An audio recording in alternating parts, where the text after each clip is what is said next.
plan de développement du Grand Casablanca. C'est aussi la vocation du Centre de recherche en sciences de l'ingénieur, dont la réalisation a été lancée aujourd'hui par Sa Majesté Mohamed VI à Haï Hassani. Ce nouveau centre sera alors adossé à l'École nationale supérieure d'électricité et de mécanique, dont les étudiants, vous allez le voir, ne manquent pas d'idées et d'inventions. Reportage Nadia Hemouchi et Abdoulaye Tsabia. C'est dans l'un des laboratoires de cette école d'ingénieurs à Casablanca que le premier drone marocain a été pensé et conçu.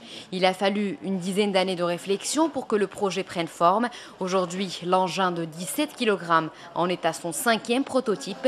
Mais cette équipe de chercheurs sera amenée à développer ce concept et d'autres projets actuellement en phase d'expérimentation dans un nouveau centre. On a un projet de sous-marin, on a un projet Sehati, on a d'autres projets, une caravane médicale, qui sont des projets aussi importants que le projet de drone. Donc voir la concrétisation de ces projets et voir aussi un centre de recherche qui permet en quelque sorte de fédérer tous ces projets, c'est vraiment un rêve qui se réalise. On n'a jamais entendu parler d'un robot sous-marin autonome.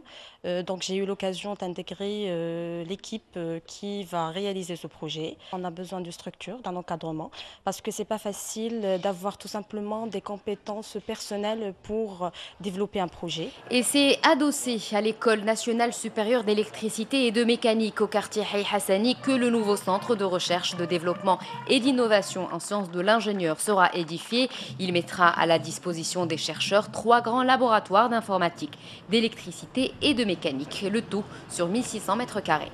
Ce genre de projet, à savoir un partenariat public-privé pour la réalisation de bâtiments et de structures de recherche, c'est une innovation qui va booster la recherche au niveau marocain et aussi montrer au privé l'intérêt de la recherche scientifique, parce que c'est le privé, ce sont les entreprises qui vont profiter des retombées de la recherche scientifique. Ça sera le premier au Maroc en Afrique qui va accueillir environ 150 enseignants-chercheurs et 300 étudiants-chercheurs. L'objectif, c'est faciliter l'appui à la recherche, faciliter la logistique, l'accompagnement, la gestion des projets à l'échelle nationale et internationale. Les travaux de construction peuvent démarrer en posant symboliquement la première pierre du projet.